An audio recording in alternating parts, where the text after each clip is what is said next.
کہ ملک کے جو معیشی معاملات ہیں، ملک کے جو لوگوں کے جس کو کہتے ہیں کہ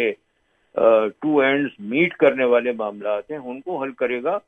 اس بجٹ نے تو ایس آئی ایف سی کو بھی فیل کر دیا، اور پھر اس کے بعد میں جیسا کہ آپ نے فرمایا کہ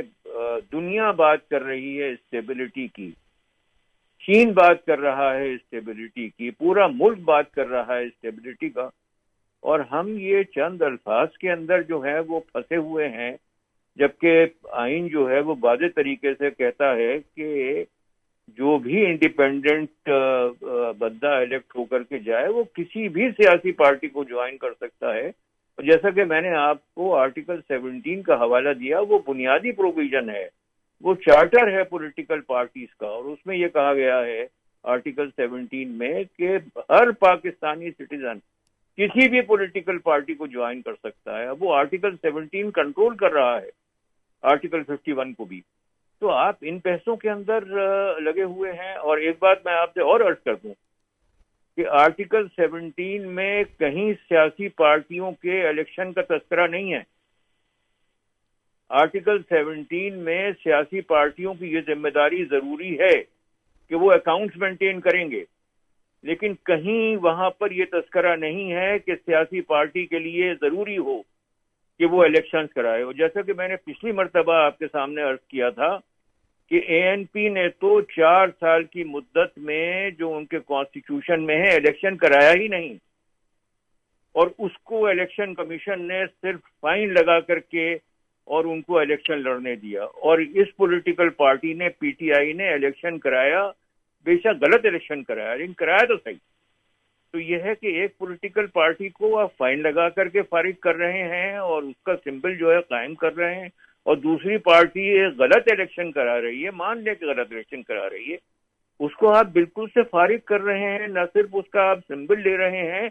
بلکہ اس کے پلیٹ فارم سے آپ لوگوں کو الیکشن لڑنے کی اجازت نہیں دے رہے۔ یہی تو وہ سپریم کورٹ کے ججز کہہ رہے ہیں کہ کبھی ملک کی تاریخ میں اتنے انڈیپینڈنٹ الیکٹ ہو کر کے آئے ہیں، بھائی ان کے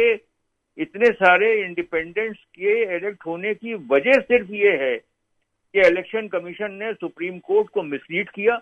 اور ان کو بتایا نہیں کہ سمپل لینے کا کیا اثر ہوگا۔ ان کو یہ نہیں بتایا کہ اگر سمپل لے لیا گیا تو اس پلیٹ فارم سے،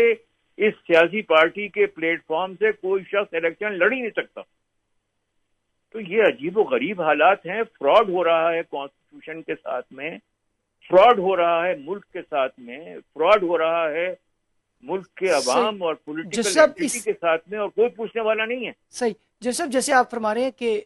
جو پارلیمانی پارٹی کا جیسے ڈیبیٹ ہوا parliament, that doesn't relate to reserve seats formula, مطلب جیسے آپ بتا رہے ہیں کہ یہ یوزلیس ڈیبیٹ تھا۔ اب یہ پھر جسٹس اطہر من اللہ کا پوائنٹ تو کنسیڈریبل ہے کہ الیکشن کمیشن سے غلطی ہوئی ہے، اور یہ بھی تک منظر عام پر تو کلیئرلی نہیں آ سکا، لیکن اس پہ آپ رہنمائی فرمائیے گا کہ جس طرح سے پارلیمانی پارٹی کے حوالے سے بات ہوئی کہ اس کی تشکیل کا ذکر آئین کے آرٹیکل 63 میں، اس کے بعد پارلیمانی پارٹی کے حوالے سے پوچھا گیا، الیکشن کمیشن سنی اتحاد کونسل کو پارلیمانی پارٹی ڈکلیئر بھی کر چکا ہے، پھر پارلیمانی پارٹی کا نوٹیفیکیشن بھی ان کے پاس ہے جس پر اٹارنی جنرل کے پاس آنسر نہیں تھا۔ تو یہ سارا ڈیبیٹ پھر ہو کیوں رہا ہے اگر اتنی کلیئرٹی ہے جیسے آرٹیکل 17 کا حوالہ آپ دے رہے ہیں؟ بالکل غیر ضروری ہے، جیسے خان صاحب ابھی فرما رہے تھے